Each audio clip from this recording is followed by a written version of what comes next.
Sale. Wow. Wow. Hey.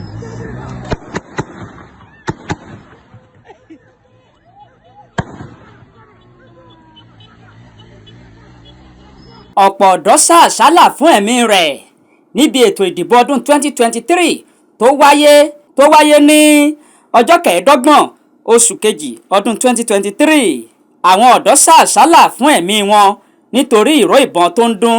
Ńṣe ni ọ̀rọ̀ di bó lọ yá mi. Ó di kí olórí ó dorí ẹ̀ mú idà ń jòwèrè. Àwọn agbébọn wọ́n da bùdó ìdìbò rú ní agbègbè Sùúrùlérè ní ìpínlẹ̀ Èkó ní ìkóríta Ṣakí Crescent àti òpópónà Akínyẹlé tó wà ní agbègbè Àgùdà ní Sùúrùlérè. Ìwé ìdìbò fọ́n kalẹ̀ káàkiri tí àwọn míì sì dà sínú omi.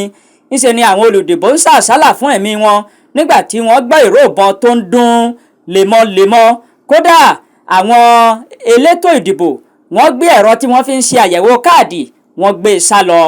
Akọ̀ròyìn tó wà níbẹ̀ ó jábọ̀ fún wa wípé àwọn ọ̀dọ́ tẹ́nìkan ò mẹ́yẹ tó sú wọn ni wọ́n bẹ̀rẹ̀ sí ní yin ìbọn sókè tí àwọn èèyàn sì ń sá àsálà fún ẹ̀mí wọn. Ọ̀pọ̀lọpọ̀ àpótí ìdìbò tí àwọn olùdìbò fi ń dìbò ni wọ́n fọ́ ike náà mọ́lẹ̀ tí gbogbo káàdì tó wà nínú rẹ̀ àti ìwé ìdìbò tó sì fọ́n dànù.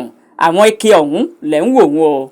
Bákan náà la rí àwọn ìwé ìdánimọ̀ àwọn òṣìṣẹ́ elétò ìdìbò nílẹ̀ tí wọ́n sì fọ́n káàkiri pẹ̀lú àwọn atọ́nà olùdìbò. Iléeṣẹ́ elétò ìdìbò tàbí iléeṣẹ́ ọlọ́pàá ní agbègbè Sùúrùlérè wọn ò tí ì sọ nípa ìṣẹ̀lẹ̀ tó wáyé ọ̀hún, àmọ́ ọ̀gá àgbà àjọ INEC Mahmood Yakub ó ní òun ó bá àwọn ọmọ orílẹ̀-èdè Nàìjíríà sọ̀rọ̀ ní aago 4:30 ìní láti jábọ̀ bí ètò ìdìbò ọ̀hún ṣe lọ.